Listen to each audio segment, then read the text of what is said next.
నమస్కారం అండి. మోహినీస్ కుకింగ్కి స్వాగతం. ఈరోజు మోహినీస్ కుకింగ్లో మనం ఒక మంచి బ్రేక్ఫాస్ట్ రెసిపీని చేయబోతున్నాం. అదేంటంటే రెడ్ సాస్ పాస్తా. ఈ రెడ్ సాస్ పాస్తాని బ్రేక్ఫాస్ట్కి చేసి పెడితే ఇంట్లో వాళ్ళందరూ ఎంజాయ్ చేస్తూ తింటారు. మరి ఈ రెడ్ సాస్ పాస్తాని ఎలా చేయాలో చూద్దాం. ముందుగా మనం సాస్ని తయారు చేసుకుందాము. నేను ఒక 5 ఎండుమిరపకాయల్ని 6 అవర్స్ వరకు వాటర్లో నానబెట్టానండి. వాటిని ఇప్పుడు నేను మిక్సీ జార్లో వేసేస్తున్నాను.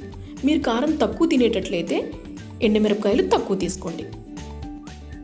2 టమాటాలు తీసుకొని పెద్ద పెద్ద ముక్కలుగా కట్ చేసి ఈ మిక్సీ జార్లో వేసి స్మూత్ పేస్ట్లా గ్రైండ్ చేసుకోండి.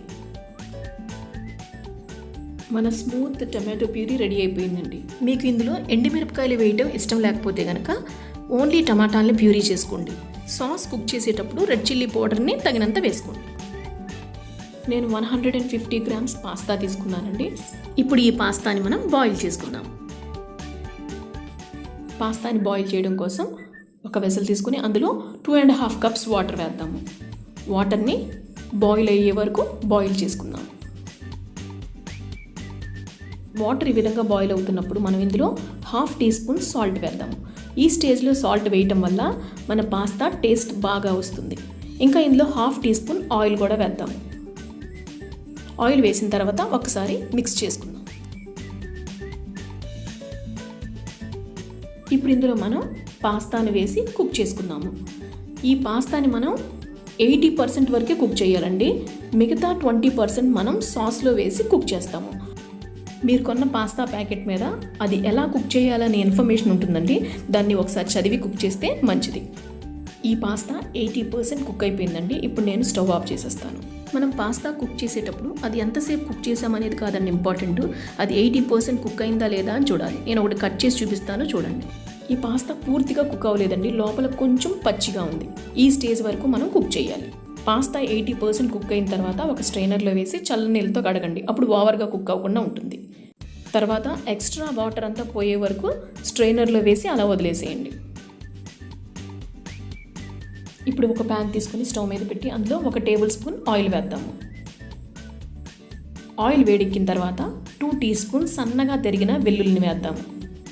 ఇవి ఫ్రై అయ్యే వరకు కాసేపు ఫ్రై చేసుకుందాము.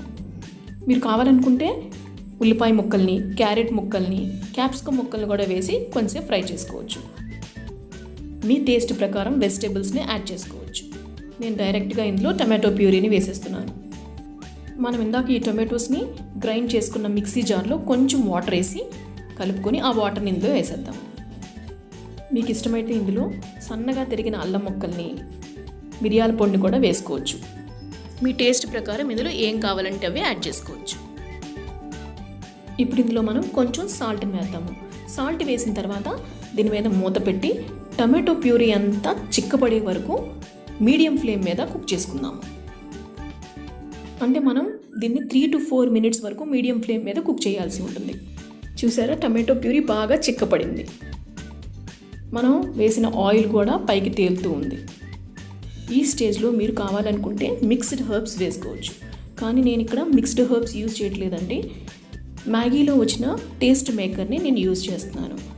ఈ టేస్ట్ మేకర్ వేయటం వల్ల పాస్తాకి మంచి టేస్ట్ వస్తుందండి. మీకు ఇష్టమైతే ఇది వేసుకోవచ్చు, లేదంటే మీరు మిక్స్డ్ హర్బ్స్ని వేసుకోవచ్చు. మీ దగ్గర టేస్ట్ మేకర్ లేకపోయినా, మిక్స్డ్ హర్బ్స్ లేకపోయినా మీ ఇంట్లో ఉన్న కొంచెం గరం మసాలాని వేసుకున్నా సరిపోతుంది.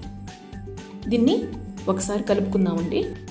ఇప్పుడు ఇందులో ఇందాక మనం బాయిల్ చేసి పెట్టుకున్న పాస్తాని వేసేద్దాం. ఇప్పుడు ఈ పాస్తాని లో ఫ్లేమ్ మీద 2 మినిట్స్ కుక్ చేస్తే సరిపోతుందండి. దీన్ని జాగ్రత్తగా కలుపుకుంటూ కుక్ చేయాలి. ఓవర్గా కలిపితే కనుక మన పాస్తా ముక్కలు అయిపోతుంది.